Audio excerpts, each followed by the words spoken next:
As somebody who is a self-admitted Anthem refugee and self-admitted hater of the looter shooter genre and the live service game, the big trend that we saw last console generation with Anthem, with Destiny, with Warframe, which is fine, Borderlands 3, a lot of these games that are doing the looter shooter thing are really doing them in a way that I just did not enjoy. So this was a genre I avoided for pretty much the entire time. So now I find myself waiting for the original looting game, Diablo 2, and Diablo 4 a little bit. So as I wait for Diablo 2 and 4, I was actually going through the looter shooter genre, and I was looking and seeing if maybe Destiny is worth playing, maybe if Destiny 2, maybe I'll do something like this, and then I realized, oh hey, there's this new game, Outriders, coming out. It's coming out to April 1st. It was delayed, and, maybe I'll kick the tires on this because I saw the demo. Within 3 hours of playing the demo, I immediately bought the game, and I am going to tell you why this game has 3 main pillars of success that I think are going to make it a fantastic thing for you to buy, enjoy, and play like me. I'm gonna play the hell out of it. Point number 1.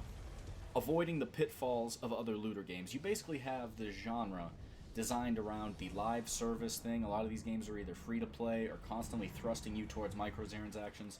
The thing this game does differently, it does not a live service at all.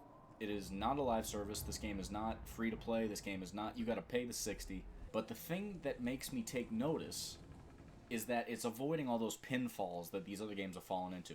You have Destiny, which is poorly balanced because they have a PvP and a PvE component. Sometimes they balance the PvE because a PvP weapon is too good. Just ask any Destiny player how they feel about PvP in their game, and I'll guarantee you somebody's going to have some shit to say that does not sound fun at all.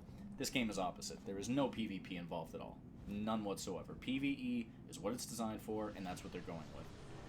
Another thing that's really interesting, besides the fact that developers are very forthcoming and very aggressively here to share with you how fun their game is and how they want you to have fun, it's a refreshing vibe that, oh, they already have my money, now they want me to have a good time to justify that purchase. And I get that vibe from everything they're doing in the game. They try to sell you the game through the developer commentaries and their YouTube channel, but they're not sitting there trying to funnel me to give more and more money, There's not even any DLC on deck. It's just pre-order bonus right now. That's different. That's interesting, and I really appreciate that. I feel like the second part is a combination of all the small things that really made me take notice to this game. Let's go off the list, shall we? Crossplay between all systems. Old gen, new gen, PC, Epic Game Store, and Steam simultaneous release. No Stadia. Fuck Stadia.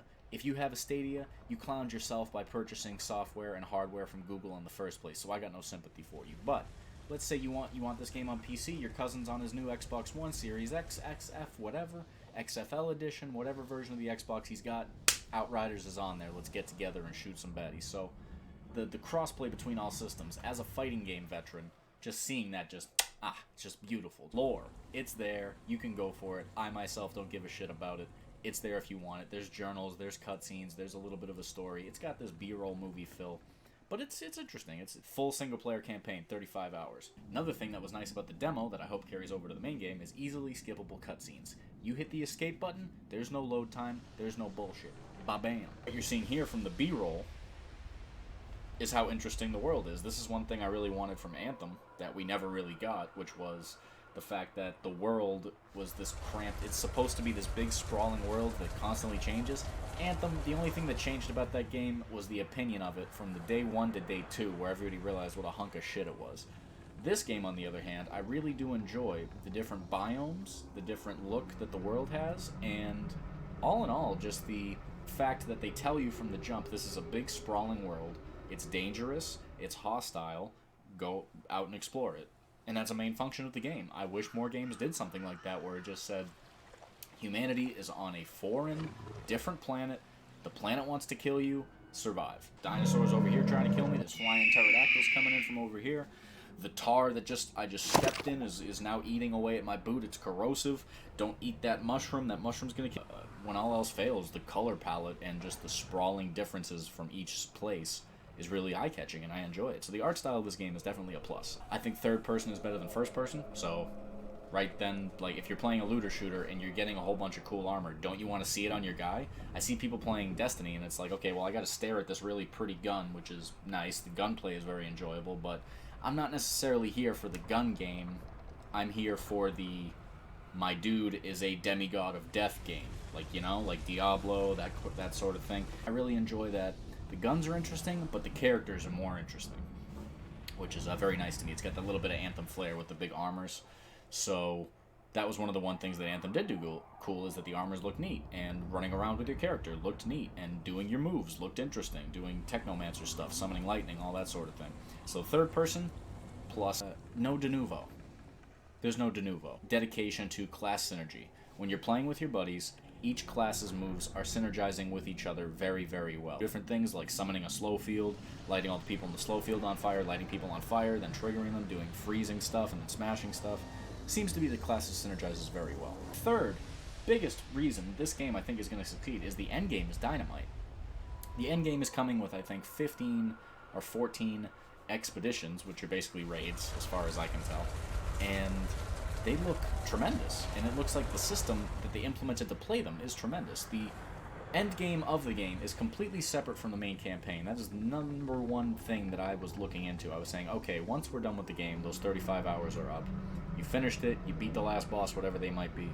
Everything is all set. What do we do now? Do we just go back to the start and we do the thing again with the prestige token next to my name? What's the problem? No. There's expeditions. It's a completely separate game. It builds toward a big final expedition.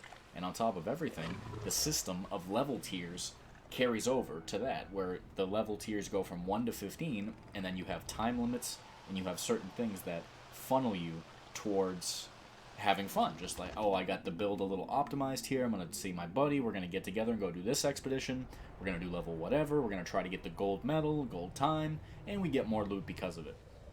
The game fundamentally changes to the people who want to refine their build and really go into that heavy duty, my build is fully realized, I have this bonus, that bonus, I've customized my weapons, the crafting system is very good. So the end game looks like something you want to strive for right away. And I really did enjoy the way those expeditions looked. I would recommend going to check out the Outriders YouTube channel if you want to see more details about it, because they do a very good job of explaining it. Yeah, so anyway, that's about a 10-minute video. I'll wrap it up there. I'm going to be playing a lot of Outriders and probably Binding of Isaac Repentance, which is also coming out in the coming weeks. And I will probably be playing fighting games and going back to that genre afterwards.